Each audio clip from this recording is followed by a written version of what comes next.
Vi har valgt at lave en bevægelsesanalyse af en håndstand inden for gymnastikkens verden. Vi har delt håndstanden ind i 3 faser. Den første er, når man gør klar til at gå op på hænder. Den anden fase er, hvor man er i bevægelsen.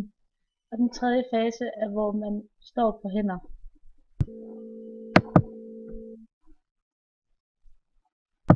Vi har valgt kun at snakke om de primære muskler, som man bruger, når man står på hænder, fordi hvis man ville snakke om alle musklerne, så var der alt for mange til at snakke om dem. Og på billedet der kan man se den første position, jeg har valgt, hvor man har armene løftet over hovedet.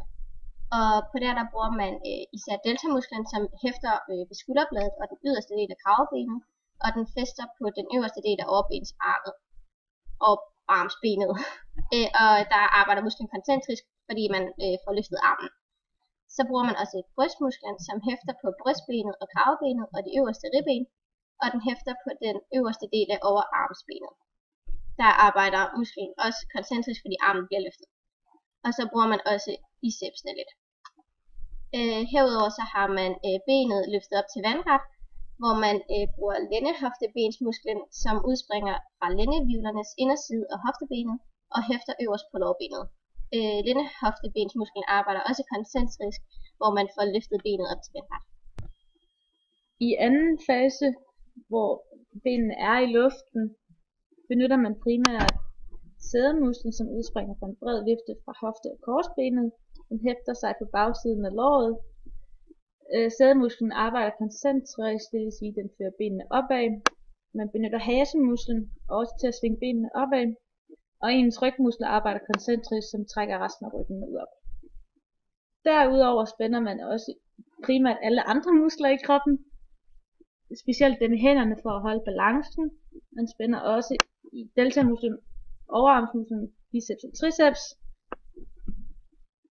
Man holder en central centerspænding, som er mavemusklerne, både de indre skrå mavemuskler og de ydre skrå, den lige mavemuskel og de tværgående mavemuskler.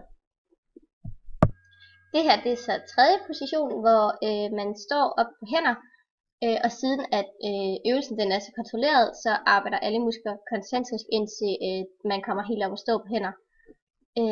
Hvis øvelsen ikke var særlig kontrolleret, så ville musklerne også arbejde ekscentrisk lige indtil man står stille, fordi ellers så ville man falde ned på ryggen.